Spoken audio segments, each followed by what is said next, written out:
maanta marxaladda dalka uu maraya ay tahay mid xasaasi ah taasi oo u baahan dalkani inuu galo doorasho xor ah oo xalaal ah. doorashadu waxa ay mas'uuliyad darro darteed dib inooga dhacday 2015 muddo 22 bilood ah taasoo ilaa imika aynu ka soo kaban kari weynay Soomaaliland ahaan dhibaatadii inaga gaadhay dib u dhacaasi doorashada. tiraba waxay noqon kartaa markaa inta ay doorashadu inaga baaqseen 2 jeer. labadii gobol ee Awdal iyo Saaxil diiwaangelintii waxay uga soo bilaabmatay si aad u qurux badan dhibi ahaanbana si fiican bay ku soo dhamaatay. rabadaan hadda markay baxdo waxa inoo bilaabmaya 2 gobol oo baaxad weyn waa Togdheer iyo Maroodi Jeex. taasi waxay markaa furo u noqonaysaa inay doorashadu ka qabsoonto Soomaaliland.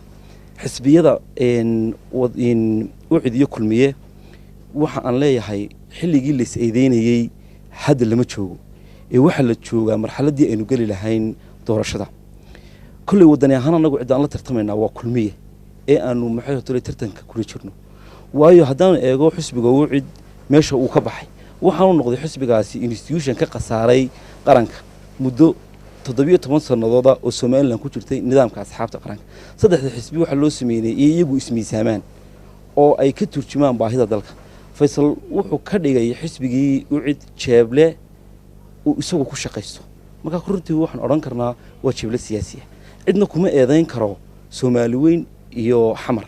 waayo siyaasiga kaliya ee faylashiisii email-adii uu isticmaalay media loo soo bandhigay Faysal Buuha kuwaas oo kula tacaamulay ama uu kula xiriirayay Soomaali weyn.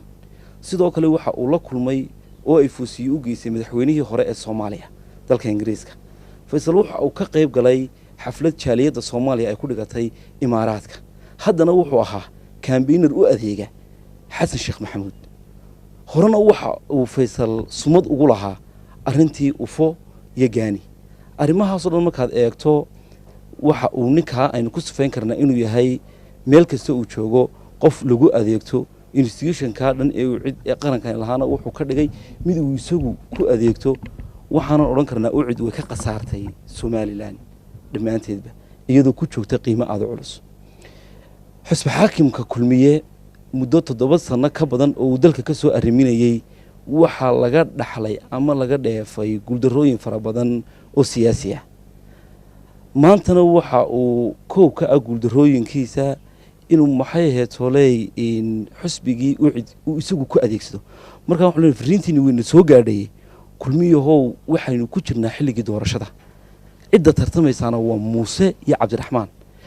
xisbi wadani ahaan waxaan u diyaarinay barnaamij ka kooban 60 page oo dhameystiran taabana ayana dhinac kasta. war xilligii aynu isku eedeynay sawir Photoshop maanta lama joogo waan dhaafnay. waxaynu doonaynaa inaad la timaadaan barnaamij dhameystiran oo aad nagula tartantaan una soo diyaar garoodaan doorasho xor ah oo xalaal ah. xukuumaddana waxaanu leenahay waad ku mahadsantihiin lacagtii aad bixiseen inta idinka qabyadaana muran hagelina ee bixiya si ay commissionku inoogu adeegaan oo farsamo ahaan ay u qabtaan doorashada waqtigeedii November 13keeda 2017. taasaa dhammaan Soomaaliland dhan inuu wada deeqda qarankuna maanta uu ku badbaadaya marxaladaha adag oo xasaasiyiin marayna kuwii aynu soo dhaafnay ilaahay bay naga samata bixiyay alxamdulillah baynu leenahay. haddii xanuunadii oo hadda jabay abaarihii oo jabay intuba haddii ay doorashadu dib u dhacdana xilliye adag oo kale aynu geli karnaa. taa markaasi aynu focus ka saarno oo qof kastaana hala yimaado qorshihiisa siyaasiga ah. xisbiga wadani waxa uu diyaar u yahay oo ka go'an inuu u diyaar garoobo doorasho. Soomaalidu waxay ku mahmaahdaa fardal la isku hayo maxaa la iskaga faashaa.